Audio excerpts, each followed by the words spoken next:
নমস্কাৰ মই আছোঁ নাওবৈচা সমষ্টিৰ এতিয়া ৰঙান্দি সমষ্টি ফুলবাৰীত আমাৰ হীৰক ভাইটি ঘৰত আছে আৰু ইয়াতে খুৰাহঁতো আছে এতিয়া বস্তু এটা দেখাম আপোনালোকে চাব দেই কথাটো এনেকুৱা এই জেগাটুকুৰাৰ নাম হীৰক কি আমাৰ ফুলবাৰী নিজৰাপাৰ এতিয়া নিজৰাপাৰ অঞ্চলত যেতিয়া আমি সৰু হৈ থাকোঁ মানুহে কয় এয়া মোৰ গৃহ সমষ্টি হয় আৰু আগত ককাহঁতে কয় যে ফুলবাৰী আলু আৰু কচু আমাৰ ককাহঁতে খুব খাব বিচাৰে আৰু এয়া হৈছে ফুলবাৰী অঞ্চলৰ আলু গতিকে এই আলু আমি এতিয়া গুৱাহাটীলৈ নি তাৰে প্ৰিপাৰেশ্যন কৰি থকা হৈছে সবিশেষ দেখুৱাই আছোঁ আপোনালোকক এইখিনি আলু এয়া আলু এইবাৰ আলু কিমান পালে খুৰা এবাৰ আলু কম কিন্তু মোৰ কিন্তু ফুলবাৰী ৰাইজেতো পাইছে বহুত ৰাইজে বহুত পাইছে ৰাইজে বিক্ৰীও কৰিছে চাগে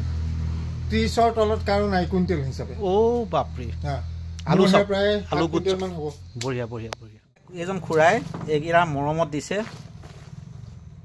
বাছি থোৱা অকণমানি এইটো আমাৰ খিলঞ্জীয়া আলু হয় নহয় খিলঞ্জীয়া এনাৰ্জি থকা লিগেচি আছে এয়া ফুলবাৰীৰ আলু এই ভাইটি দুটা হীৰক এই খুৰাই এয়া মৰমত গুৱাহাটী ঘৰলৈ দিছে আৰু এয়া বিনিময়ত আমি কিনিছোঁ ফুলবাৰী আলু এয়া প্ৰায় কিমান আছে 25 কেজিমান আছে 25 কেজিমান আছে এয়া আলু আমি কিনিছোঁ মানে আলু দেই এইবোৰ মানে সাৰ নিদিয়া হয় মানে মোৰ ককা পোনা বৰুৱা যেতিয়া আছিলে তেতিয়া মানে ফুলবাৰীৰ কচু আৰু আলু খাইছিলোঁ আৰু তেতিয়াৰ পৰা এতিয়া আকৌ মিনিমাম 25 বছৰৰ মূৰত এয়া আলু আকৌ এতিয়া খামগৈ আমি